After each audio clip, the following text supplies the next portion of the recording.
Today we are painting our buildings with the color wheel. We're going to be using the tempera paint, which is in the ice cube trays. It has our 3 primary colors, and we're going to mix the secondaries. So first, we do need to add our primary colors to the color wheel. So start with red. I'm doing just a baby dip, so plenty of my brush has no paint on it, and my danger zone has no paint as well. You can pick any house you want and go ahead and paint that. I'm leaving my sky area alone. The red might look a little bit pink. It's just the red that I have. Sometimes if you paint it, like this area looks more red than this area. So if I do a little thicker paint, it might be fine. Now you can just paint the whole section, or you could like go around your doors and windows, your choice.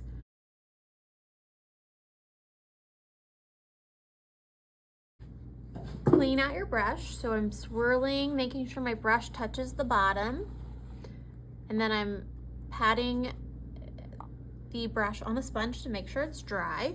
If any paint comes out on the sponge, clean your brush again.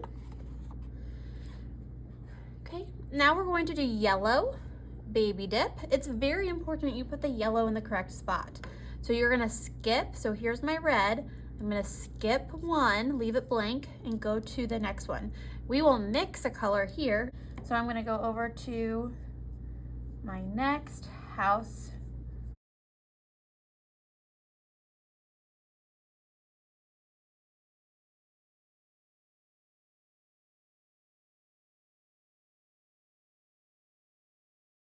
Clean out your brush. We have one more primary color, that is blue. Again, we're gonna skip one and do the next house blue. So it should be primary white, primary white, primary white. Your blue is the darkest and will cover up your Sharpie the most.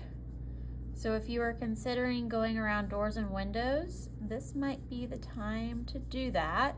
Another thing you can do to make your blue a little bit lighter is use a little bit more water. So I'm not really stirring out all the blue, I'm just tapping my brush into the water.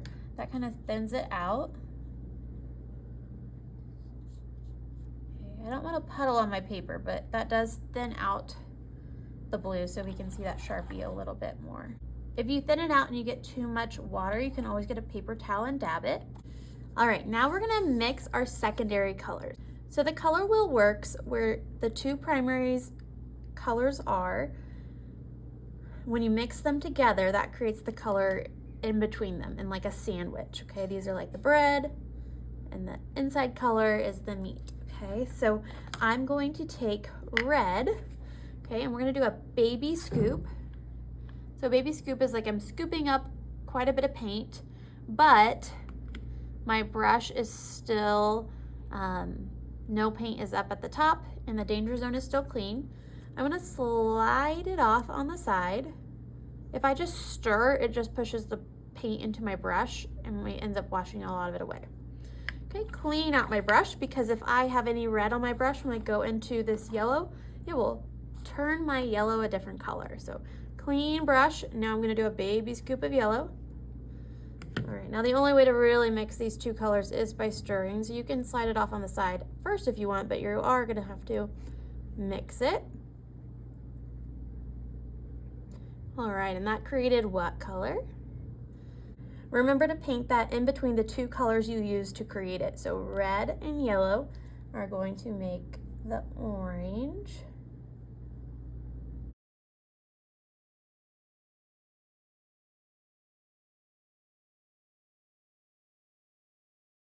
All right, now we're gonna mix our next color. We're gonna do the blue and the yellow, so that will mix together in this spot here. Baby scoop. You're going to need more yellow than blue. Blue is a strong color and yellow is very light. So I'm cleaning out my brush, and I'm not even really baby scooping, I'm just getting a tiny bit of blue on that brush before I mix.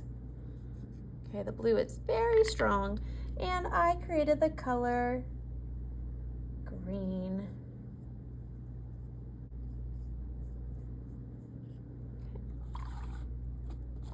Okay, we have one more secondary color to mix, our blue and our red.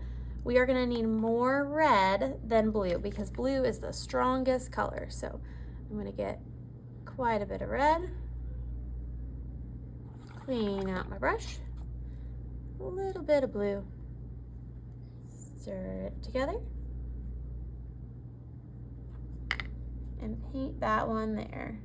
Oh, that still looks blue. I'm going to add more red.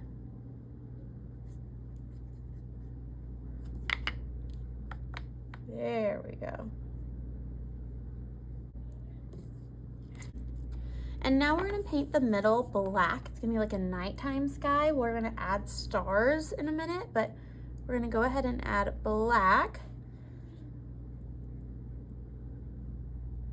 And I've gotta be very careful that I don't paint the black anywhere I don't want it. So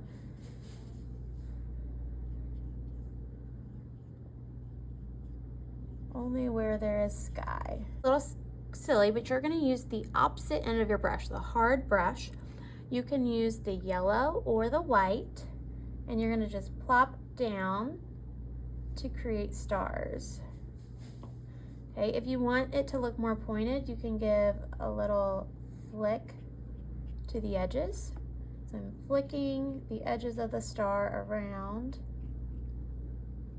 When it's all dry, we can cut it out, but it's done.